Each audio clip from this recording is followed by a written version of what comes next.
لائیں کہیں کہ ہمارا رب اللہ ہے، پھر اس پر جم جائیں۔ ان پر فرشتوں کا نزول ہوتا ہے، نہ کوئی غم کرو نہ خوف، خوشیاں مناؤ جنت کی جس کا تم سے وعدہ کیا گیا تھا۔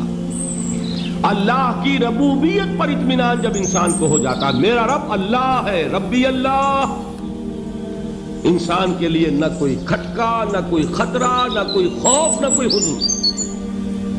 جو کچھ ہو رہا ہے کس کے اذن سے ہو رہا ہے؟ اللہ کے اذن سے۔ اللہ کے اذن کے بغیر پتہ تک نہیں ہلتا۔ یہ کوئی اندھا بہرا مادہ نہیں ہے جس سے مجھے کوئی خوف ہو۔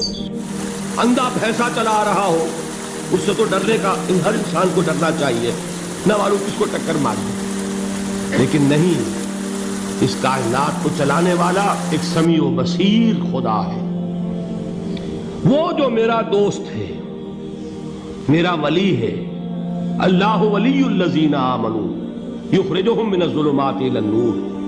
اللہ اہل ایمان کا ولی ہے، ساتھی ہے، پشت پناہ ہے، مددگار ہے، حمایتی ہے۔ بتائیے جسے یقین ہو جائے کہ اللہ میرا مددگار، اللہ میرا محافظ، اللہ میرا پشت پناہ، اللہ میرا حمایتی، اس کے لیے کوئی خوف ہوگا؟ اس سے کوئی ڈر ہوگا؟ میں مثال دیا کرتا ہوں ایک بہت سادہ، پنجاب کے دیہات کی۔ تو بڑا چودھری ہے اور کوئی غریب کسان ہے۔ اس غریب کسان کے جانوروں کو ہر وقت اندیشہ ہوگا چوری کا، کوئی میری بھینس کھول کر نہ لے جائے، کوئی میرا بیل کھول کر نہ لے جائے۔ لیکن جس کے بارے میں یہ سب کو معلوم ہو کہ وہ جو بڑا چودھری ہے وہ اس کا دوست ہے، اس کی بچیا کو کوئی خوف ہوگا؟ اس کی بھینس پر کوئی ہاتھ ڈالے گا؟ اسے کوئی اندیشہ ہوگا؟ نہیں۔ کیوں؟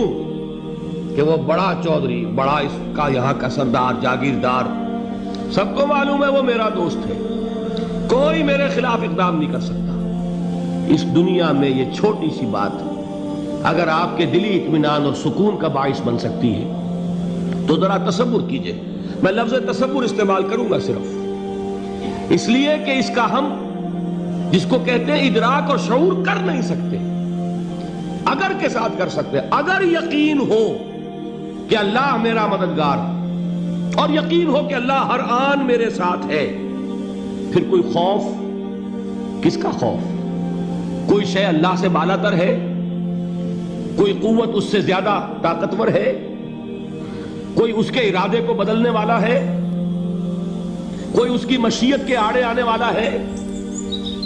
یہی بات ہے جو حضور نے فرمائی۔ یہ ایمان کا حاصل ہے لب لباب،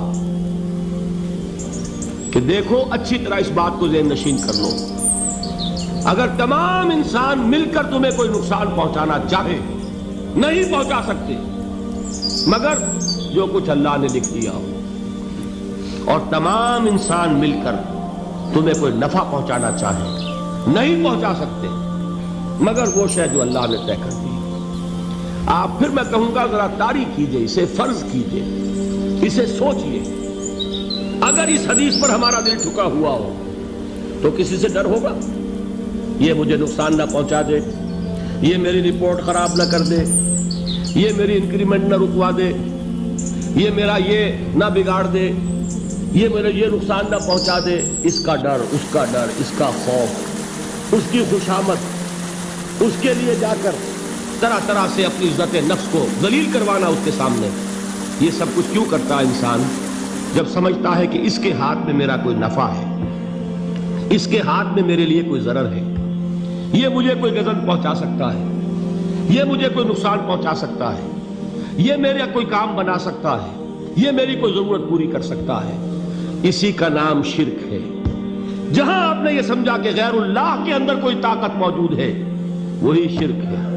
بتوں سے تجھ کو امیدیں، خدا سے نومیدی، مجھے بتا تو صحیح اور کافری کیا ہے؟ شرک تو یہ ہے۔ جس پر بھی تمہیں یہ خیال ہے، کلمہ ہے یہ کلمہ سوم، لا حول ولا قوت الا باللہ، ذرا اس پر دل کو کبھی اگر آپ تصور کریں، پھر فرض کریں، دل ٹھک جائے اس پر، کوئی طاقت نہیں۔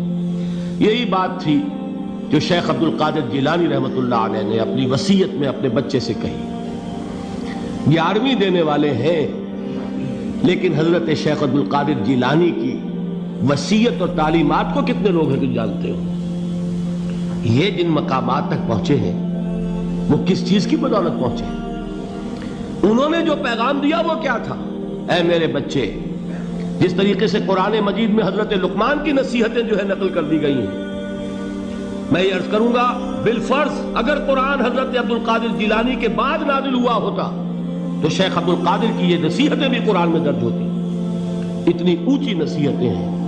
اے میرے بچے، اس حقیقت کو ذہن نشین کر لے، لا فاعل فی الحقیقت ولا مؤثر الا اللہ.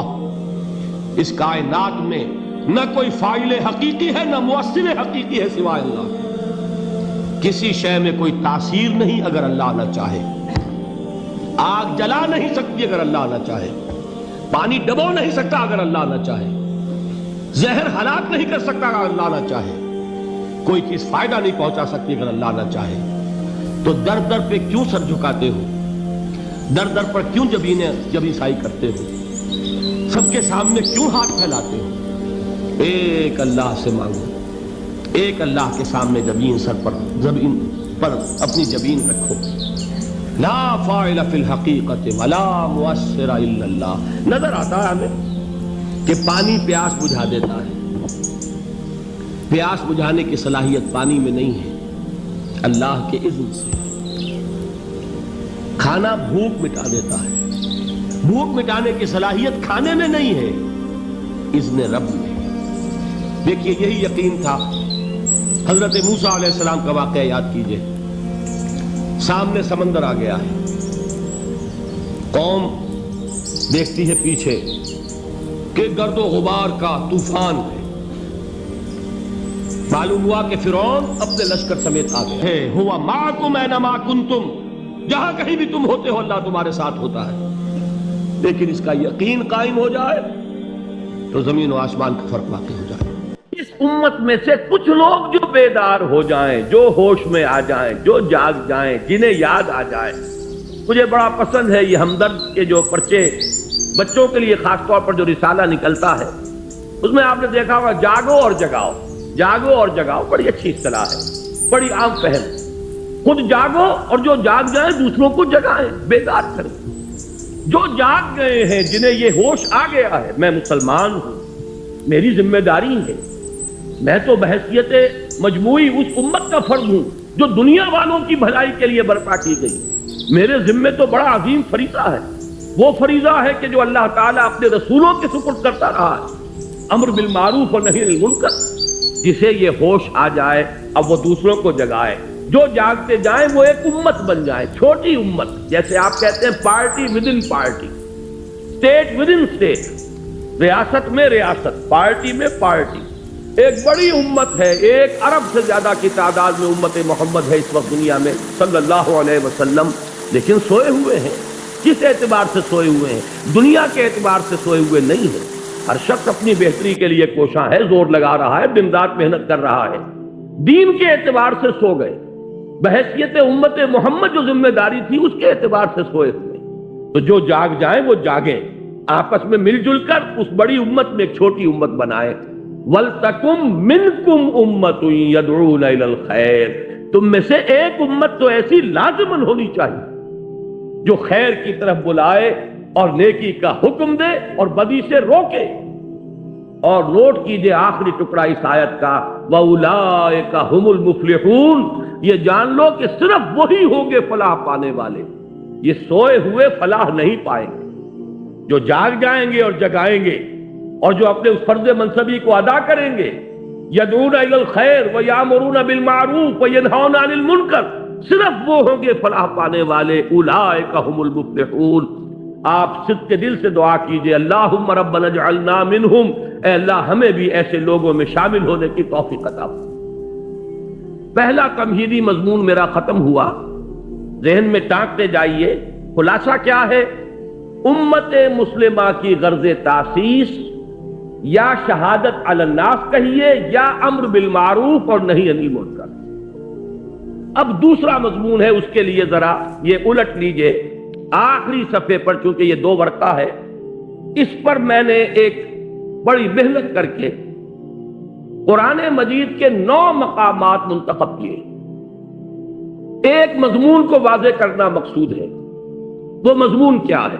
پہلے اس بات کو سمجھیے، بدقسمتی سے ہمارے اس دور میں بہت سے انتہائی نیک لوگ، انتہائی نیک نیت لوگ، پھر یہ کہ دین کے لیے حرکت بھی کر رہے ہیں، جاتے ہیں، گھروں سے نکلتے ہیں، محنت کرتے ہیں، جد و جہد کرتے ہیں، لیکن ایک مغالطے میں مبتلا ہوگا۔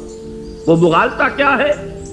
کہ صرف نیکی کی تلقین کفایت کرتی ہے، نہیں انل منکر کی ضرورت نہیں، کسی برائی پر تنقید کا کوئی فائدہ نہیں، بھلائی کی تلقین کرو، جب بھلائی پھیلے گی خود بخود جو بدی ہے وہ رفع ہو جائے گی۔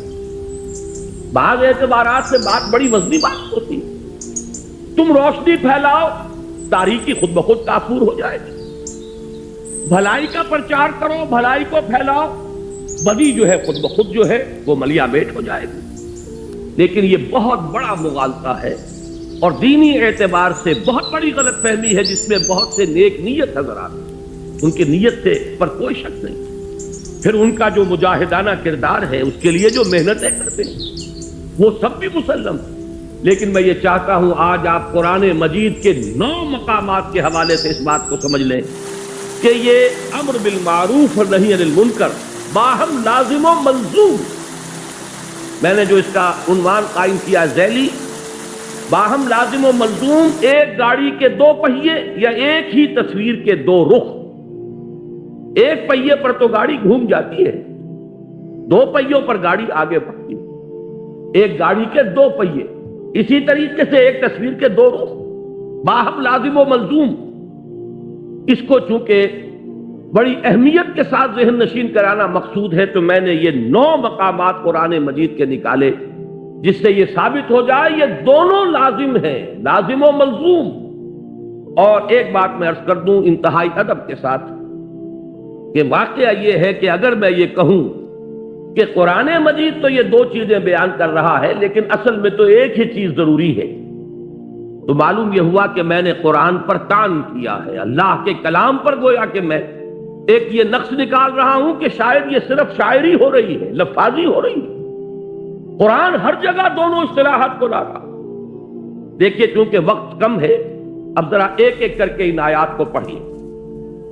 میں نے الحمدللہ شروع کیا اس اعتبار سے کہ شان باری تعالی سورۃ النحل کی آیت نمبر 90 میں بیان ہوئی، اور یہ آیت تو آپ میں سے ہر شخص کو یاد ہوگی، اس لیے کہ ہر خطبہ جمعہ میں آپ یہ آیت سنتے ہیں۔ خطبہ ثانیہ جب ہوتا ہے، جس کے بعد کھڑے ہو جاتے ہیں نماز کے لیے، تو یہ آیت جو ہے اس پر خطبہ ختم ہوتا ہے۔ ان اللہ یأمر بالعدل والاحسان وایتاء ذی القربى وینہی عن الفحشاء والمنکر والبغی یعظکم لعلکم تذکرون۔ بڑی خوبصورت آیت ہے۔ اللہ تعالیٰ نے ایسا کمال توازن پیدا کیا ہے، حکم بھی دیا 3 باتوں کا، روکا بھی 3 باتوں کا۔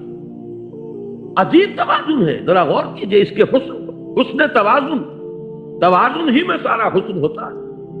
2 چیزیں ہیں، اگر آپ نے توازن ڈسٹرب کر دیا اس میں حسن باقی نہیں رہے گا۔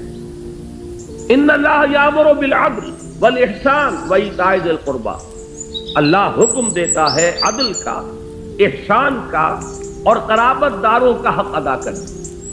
میں چونکہ اس وقت درس نہیں دے رہا ہوں ان آیات کا، مقصود صرف یہ ہے کہ آپ کے پیش نظر رہے کہ امر اور نہی یہ دونوں ساتھ ساتھ، اور اس میں یہاں توازن اللہ نے اس درجے کیا ہے کہ 3 ہی چیزیں مقابل میں لایا۔ وَيَنْهَا عَنِ الْفَحْشَاءِ وَالْمُنْكَرِ وَالْبَغْيِ يَعِظُكُمْ لَعَلَّكُمْ تَذَكَّرُونَ۔ اللہ بھی نیکیوں کا حکم دیتا ہے تو بدیوں سے روکتا بھی، ورنہ اگر وہ فلسفہ درست ہوتا کہ محض نیکی کی تلقین سے بدی خود بخود کافور ہو جائے گی، تو بدی کی نشاندہی کر کے اس سے روکنے کی اضافی طور پر ضرورت نہیں۔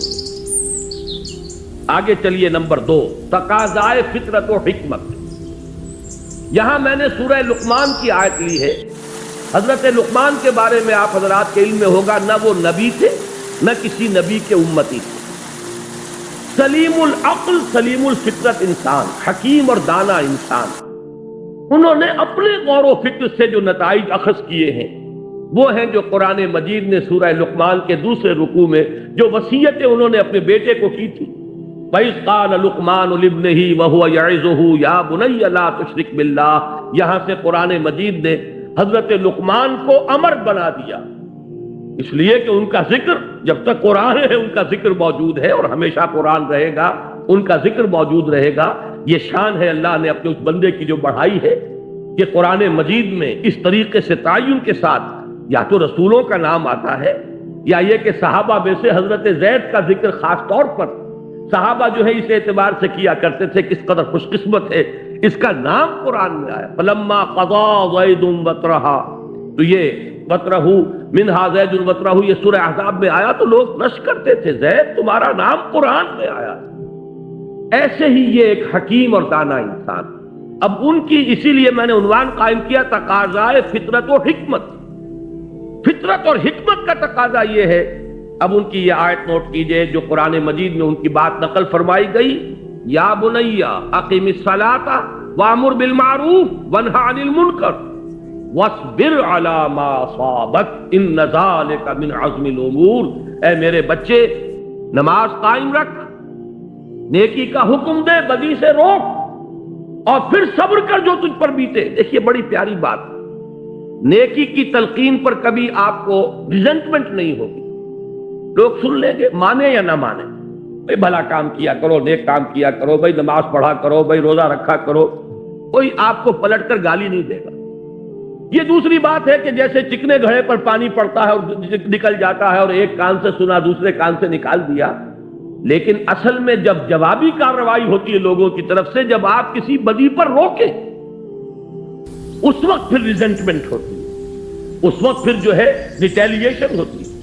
چھوٹے سے بچے کو کہہ کر دیکھیے کہ بیٹے یہ کھیلنے کی جگہ نہیں ہے، یہ کرکٹ کا میدان نہیں ہے، یہ سڑک ہے، کسی کا سر پھوڑ دو گے، کسی کی گاڑی کا شیشہ توڑ دو گے، لیکن ذرا کہہ کے دیکھیے پھر آپ کا وہاں سے اپنی عزت کو سالم لے کر واپس چلا جانا آسان نہیں ہوگا۔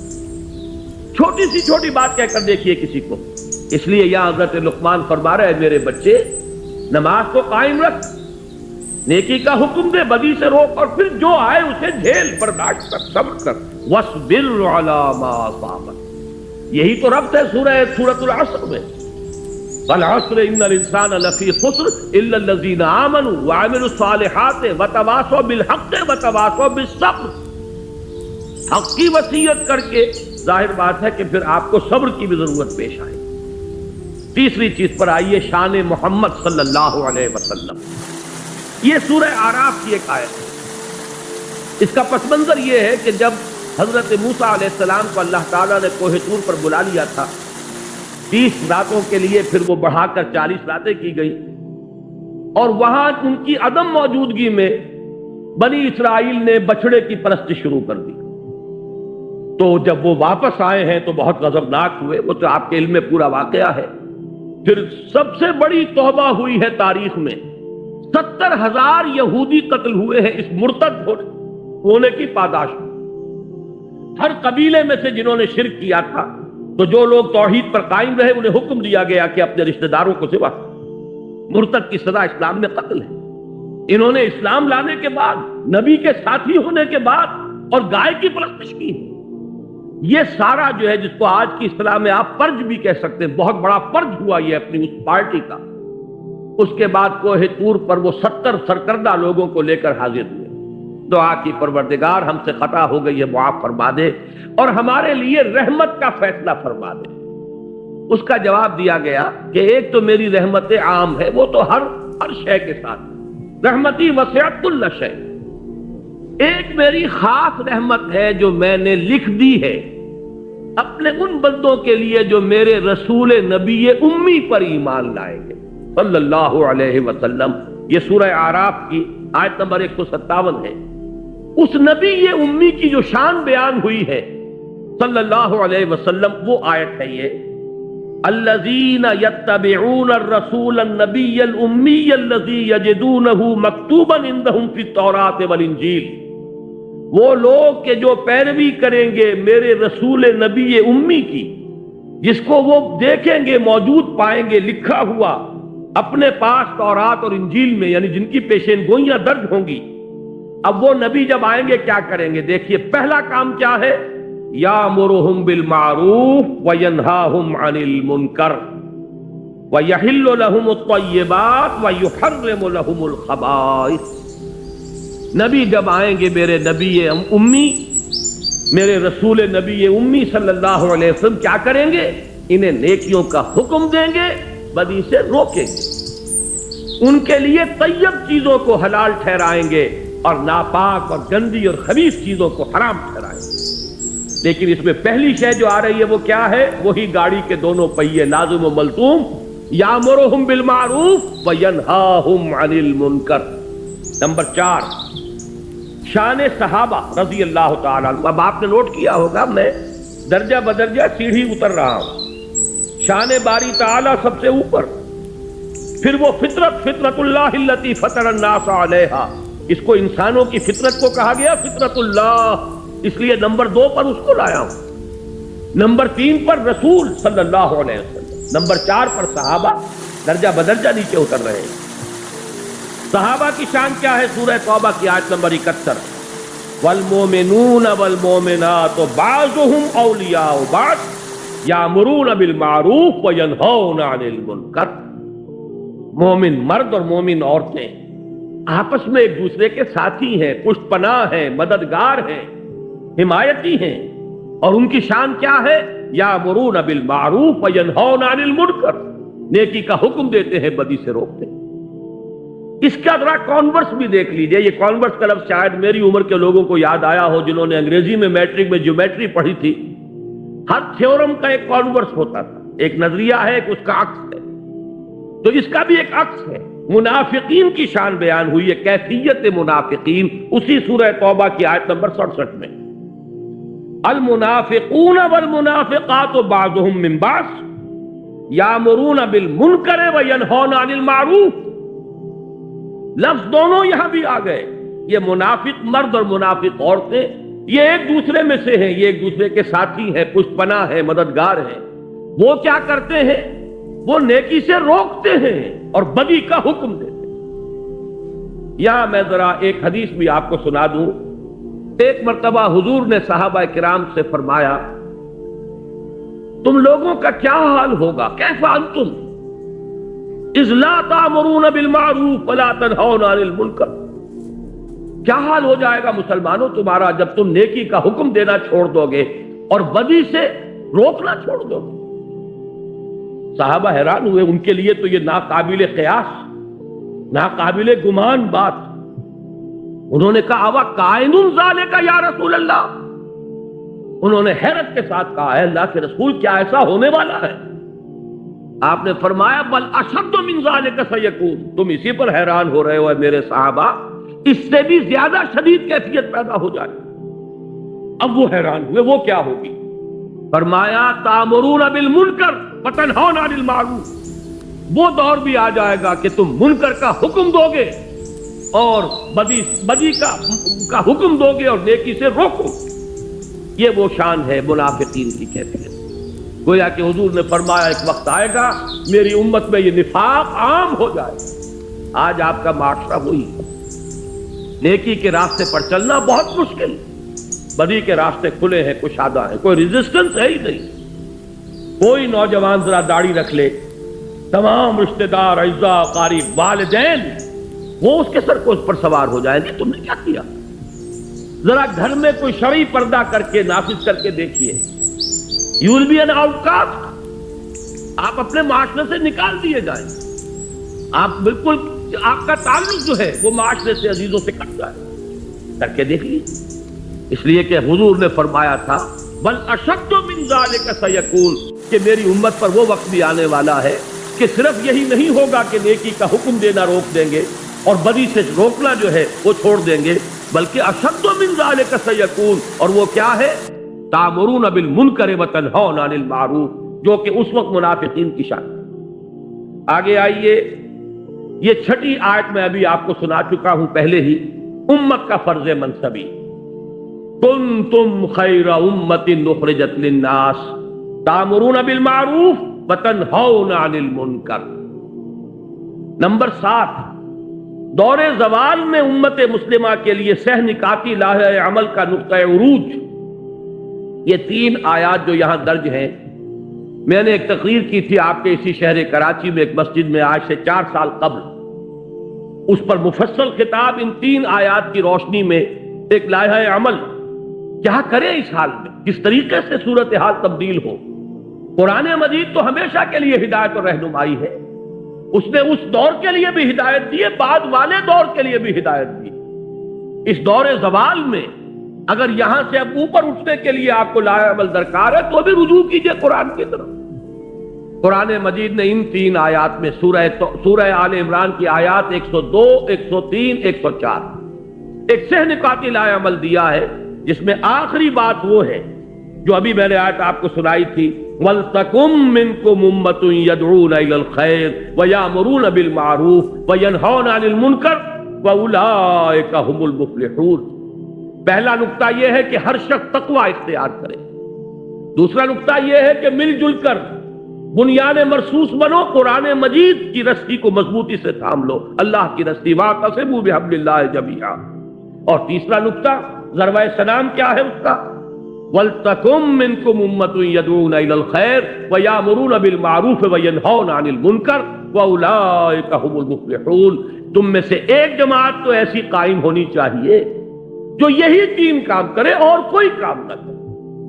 میں یہاں پر عرض کر دوں کہ واقعہ یہ ہے کہ آج وہ بعد میں تفصیل سے گفتگو ہوگی، ہماری دینی جماعتیں بھی اپنے اصل ہدف سے ہٹ چکی ہیں. اس وَلْتَكُمْ مِنْكُمْ أُمَّةٌ اس کے کرنے کے صرف 3 کام قرآن نے بتائے، خیر کی طرف دعوت، نیکی کا حکم، بدی سے روکنا. یہ پاور پالیٹکس میں اپنے آپ کو ملوث کر لینا، کبھی کسی کا پاسنگ بن جانا، کبھی کسی کا ضمیمہ بن جانا، ادھر سے ادھر جو سیاسی اعتبار سے لڑکتے رہے ہیں، یہ در حقیقت اپنے اصل ہدف سے ہٹ جانے کی بنا پر وہ تیر نیم کش جس کا نہ ہو کوئی ہدف، اپنے اصل ہدف سے، ہمارے یہ جو لائحہ عمل کا جو ہدف ہے اس سے ہٹ چکے ہیں. بہرحال اس کے ضمن میں عرض کر دوں کہ وہ جو میں نے تقریر کی تھی، وہ بھائی جمیل الرحمان صاحب، اللہ تعالیٰ انہیں صحت بھی دے اور عمر بھی دے، انہوں نے میری کتنی ہی تقریریں ہیں، بڑا مشقت طلب کام ہے یہ ٹیپ سے اتارنا، اور یہ کر رہے ہیں. کم سے کم میں سمجھتا ہوں کہ 15 برس ہو گئے ہیں انہیں یہ کام کرتے ہوئے. میری بہت سی تقریریں ایسی ہیں جو انہی کے ذریعے سے وہ کتابی شکل میں آئی. اسی کراچی میں نے ایک تقریر کی تھی اسی آیت کے حوالے سے جو ابھی سورہ اعراف کی ہم نے پڑھی ہے. اس میں اہل ایمان کے بارے میں فرمایا کہ وہ لوگ کیا کریں گے، والذین آمنوا بہ وعزروہ ونصروہ واتبعوا النور الذی انزل معہ اولئک هم المفلحون.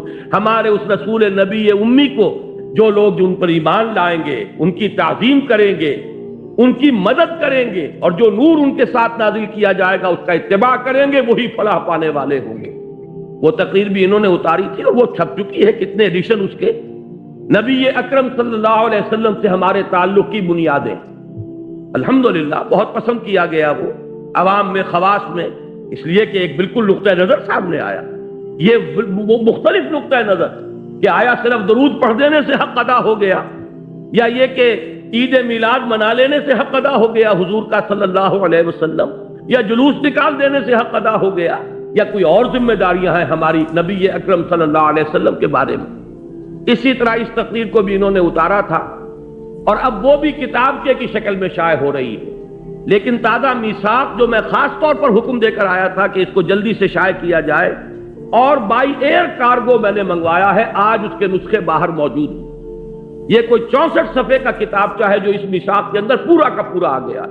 لہذا میں آج اس موضوع پر گفتگو نہیں کر رہا. یہ جو سہ نکاتی لائحہ عمل ہے، آپ میں سے ہر شخص کوشش کرے کہ اس کو میثاق کے شمارے کو لے کر جائے اور آج ہی رات اسے پڑھ لے. انشاءاللہ وہ محسوس کرے گا کہ یہ ایک ایسی شے ہے جسے بڑے پیمانے پر مسلمانوں کے اندر عام کرنے کی ضرورت ہے. قرآن نے ہمیں لائحہ عمل دیا ہے، ہم کدھر بھٹک رہے ہیں. جیسے حضور صلی اللہ علیہ وسلم، مجھے غزوہ حنین کا وہ وقت یاد آ رہا ہے جب صحابہ، چونکہ بوچھاڑ ہوئی تھی تیروں کی، بڑی سخت بوچھاڑ، جب حضور اور مسلمانوں کا لشکر جب جا رہے تھے تو ایک تنگ درے میں، پہاڑی کے درے میں سے گزر رہے تھے، اور پہاڑی کے دونوں طرف جو ہے پہاڑوں پر اس درے کے وہ کفار پہلے سے بیٹھے ہوئے تھے. اور انہوں نے جو پھر بوچھاڑ کی ہے تیروں کی تو بھگدڑ مچ گئی. اس وقت حضور صلی اللہ علیہ وسلم نے ایک آواز بلند کی، الیہ یا عباد اللہ، الیہ یا عباد اللہ، اے اللہ کے بندوں کدھر جا رہے ہیں، آؤ میری طرف. میں یہ عرض کر رہا ہوں قرآن آج پکار رہا ہے، الیہ یا عباد اللہ، آؤ میری طرف. میرے پاس پروگرام ہے، میرے پاس لائحہ عمل ہے، میرے پاس ہدایت ہے، لیکن تم نے مجھے اپنا امام بنایا ہی نہیں. یہی وجہ ہے کہ میں نے اس کتابچے کا انتصاب لکھا ہے، یہ جو شروع میں ہوتا ہے ان باہمت لوگوں کے نام جو قرآن حکیم کو واقعتاً اپنا امام بنانے کا عزم کر لیں. یہ کتابچہ ان کی خدمت میں پیش ہے کہ اگر وہ چاہتے ہیں کہ قرآن کو امام بنائیں تو قرآن یہ راستہ سے نکاتی راستہ ہے جو دکھا رہا ہے. وہ اس میثاق کے شمارے میں اور مضامین نہیں ہے، اس میں صرف ایک چھوٹا سا مضمون اور ہے. پورا کتاب اسی کتابچے پر یہ میثاق کا شمارہ جو ہے وہ مشتمل ہے. وہ میں پھر عرض کر رہا ہوں کہ لے کر جائیے. یوں سمجھیے کہ میرے آج کے درس کا یہ تتمہ ہے، تکملہ ہے. اب آ جائیے اس موضوع کی طرف. ہم نے 7 مقامات دیکھ لیے کہ جہاں امر بالمعروف اور نہی عن المنکر لازم و ملزوم تھے. 8واں یہ سورہ حج کی آیت نمبر 41 ہے. اصحاب اقتدار کا فرض عین، الذین ان مکناہم فی الارض اقاموا الصلاة وآتوا الزکاة وامروا بالمعروف ونہوا عن المنکر وللہ عاقبۃ الامور. وہ لوگ کہ جنہیں اگر ہم اختیار اور اقتدار اور تمکن فی الارض حکومت عطا فرما دیں تو وہ کیا کریں گے؟ نماز قائم کریں گے، زکوٰۃ کا نظام قائم کریں گے، نیکیوں کا حکم دیں گے، بدی سے روکیں گے.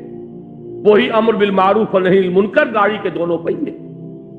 آخری مقام وہ ہے جو آج آپ نے آیات ابھی سنی عزیزم اسد الرحمان صاحب سے. یہ ہے سرفروش اور جانباز اہل ایمان کے اوصاف کا ذروہ سنام. یہ آیات کاش کے پورا کا پورا درس ان 2 آیتوں پر ہوتا. اس کا آغاز ہوا ان اللہ اشتری من المؤمنین انفسهم واموالهم بان لهم الجنہ. اللہ نے تو اہل ایمان سے ان کی جانیں اور مال خرید لیے ہیں جنت کے عوض. جنت چاہیے تو جان اور مال میرے حوالے کر دو.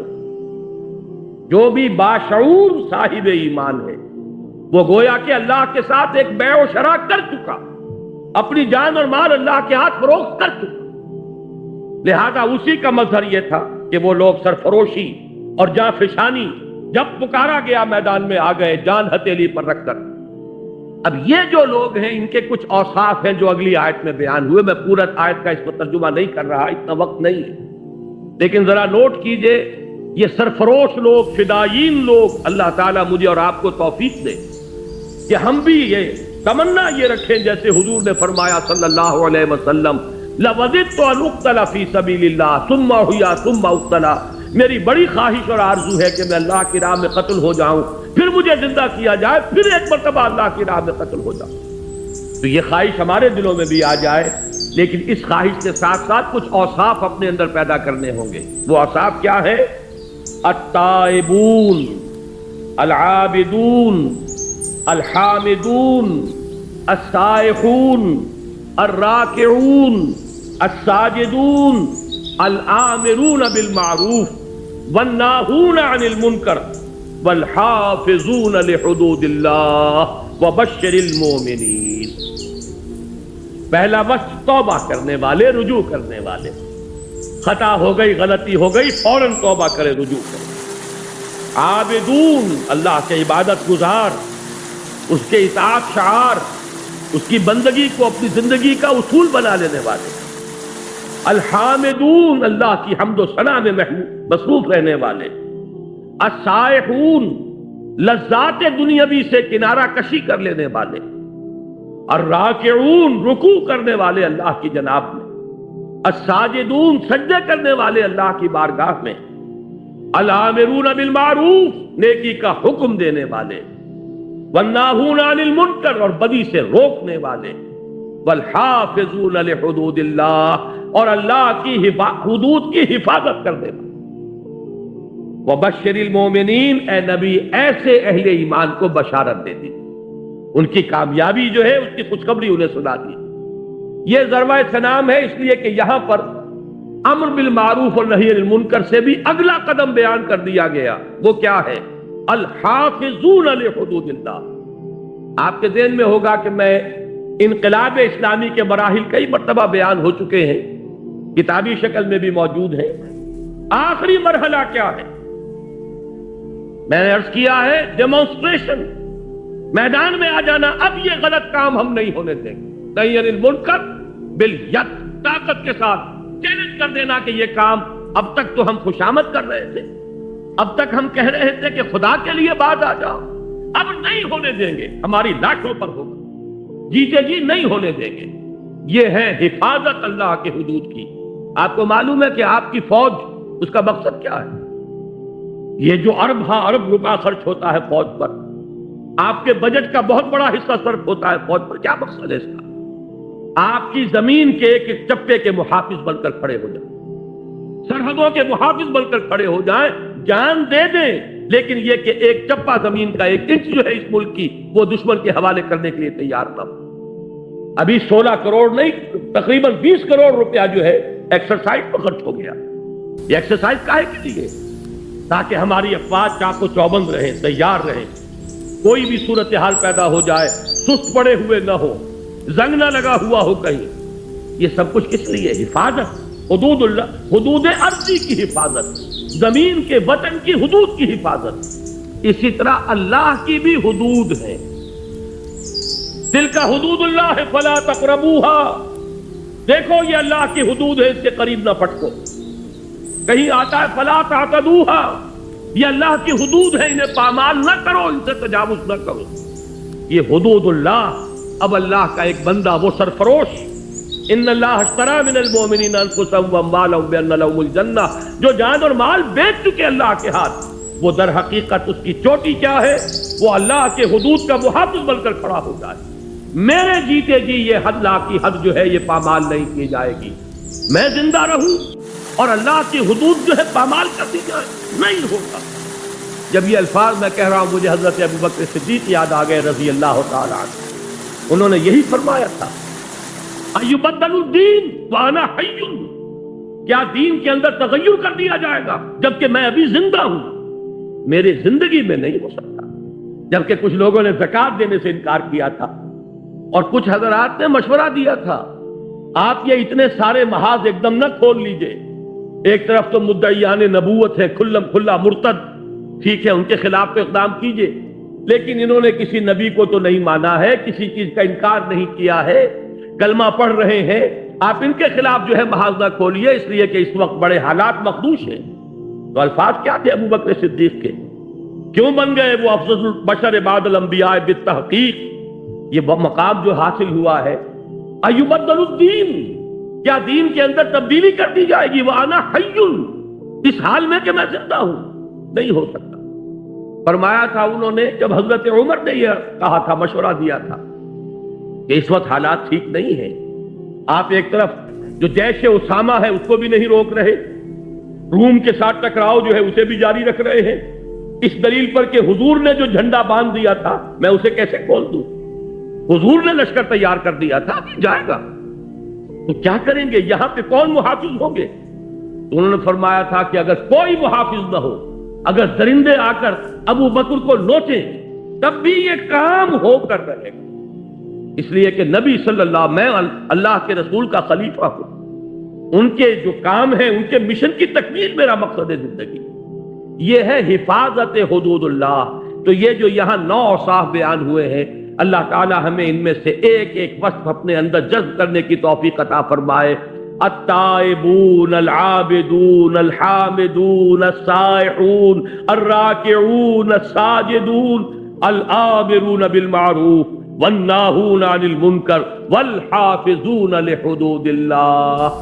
پھر کوالیفائی کرتا ہے آدمی، یہاں پہنچتا ہے، اب کوالیفائی کرتا ہے اس بشارت کے لیے، وَبَشِّرِ الْمُؤْمِنِينَ، اے نبی ایسے اہل ایمان کو بشارت دیتے جنہوں نے اپنی جانیں اور مال اللہ کے ہاتھ فروخت کر دیے، اور اس فروخت کرنے کے بعد ان کی زندگی کا، ان کے کردار کا، ان کے شب و روز کا نقشہ یہ ہے۔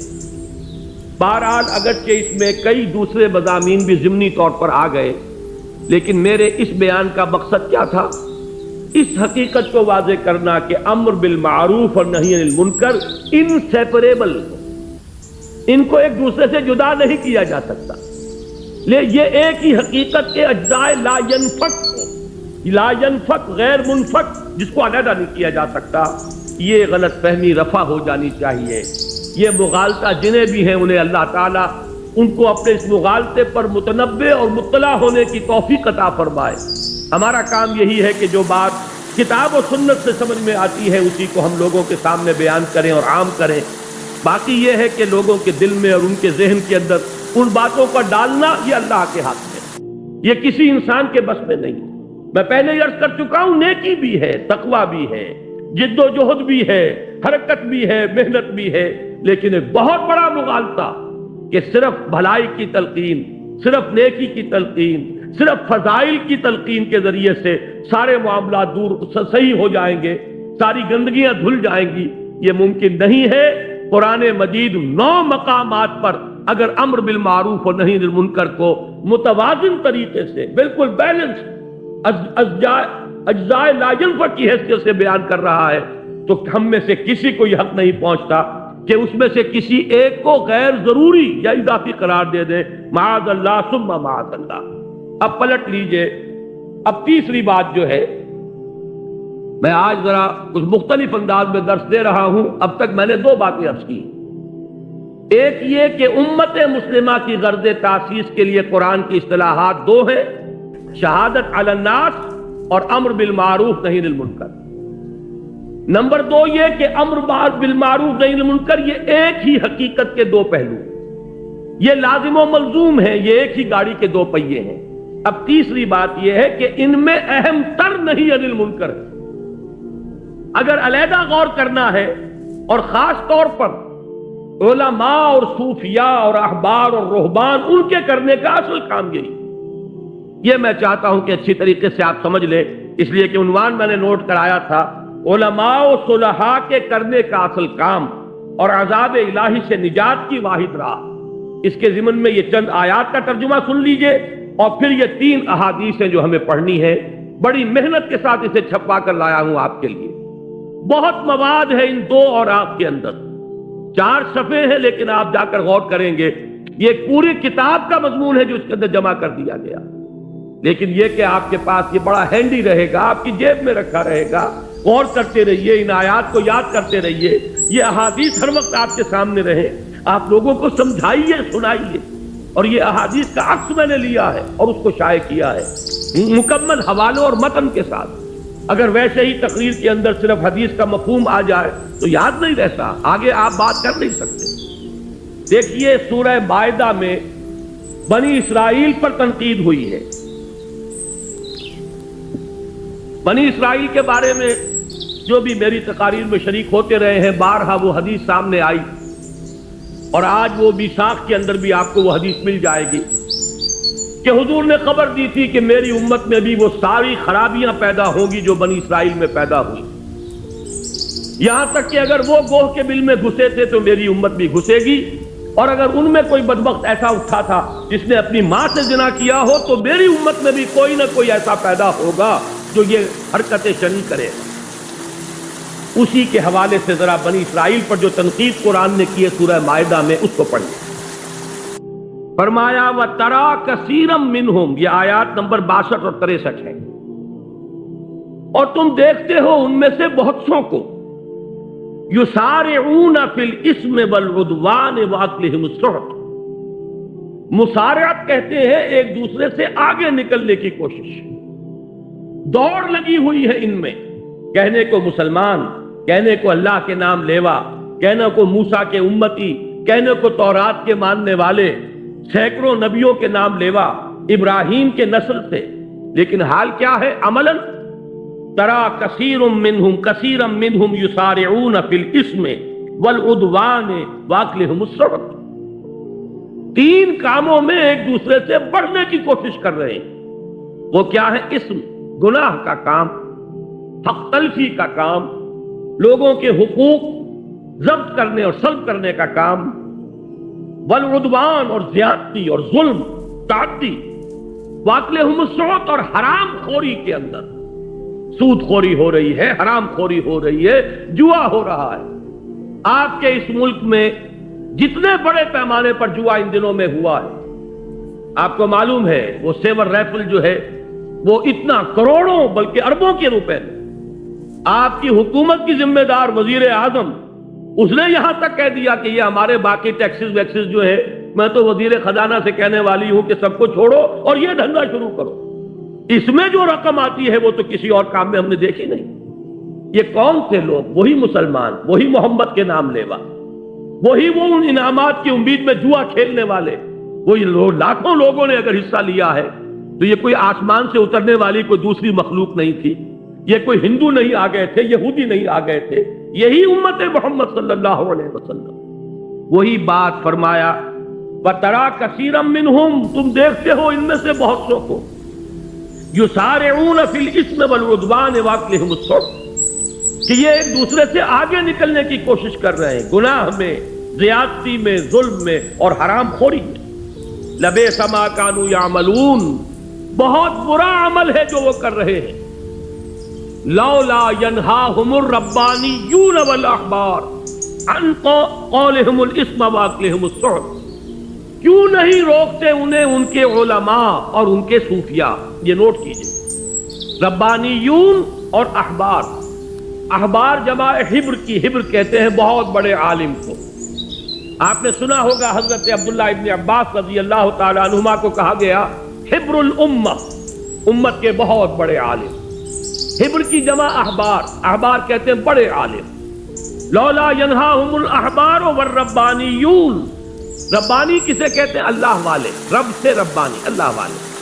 یہ فقراء، صوفیاء، صلحاء، یہ ظاہر بات ہے جیسے ہماری امت میں ہے، سابقہ امت میں بھی تھے، علماء بھی تھے، صوفیاء بھی تھے، درویش لوگ بھی ہوتے تھے، بڑے بڑے عالم اور فقیہ بھی ہوتے تھے۔ تو فرمایا ان کے کرنے کا کام تو یہ تھا، وہ کیا کام کر رہے ہیں؟ انہوں نے اپنے فرض منصبی کو ترک کر دیا۔ وہ لوگوں کو روکتے نہیں، روکیں کیسے؟ حرام خوری سے روکیں گے، لوگ ان کی طرف رجوع نہیں کریں گے، دوسری کی طرف کر لیں گے۔ میں آپ کو واقعہ بتا رہا ہوں، یہ کوئی کہانی نہیں ہے۔ ایک صاحب تعین کے ساتھ انہوں نے مجھ سے کہا کہ میں اب آپ کے آئندہ آپ کے ہاں جمعہ میں نہیں آؤں گا۔ میں نے کہا کیوں؟ کہنے لگے آپ ہمیں ہر چند جمعوں کے بعد وہ حدیث سنا دیتے ہیں سود کی بات، سود کے بارے میں، اور وہ حدیث ظاہر بات ہے سود کے بغیر تو کاروبار تو ہمارا چلتا نہیں، لیکن اب یہ حدیث صرف سننے کا مطلب کیا ہے؟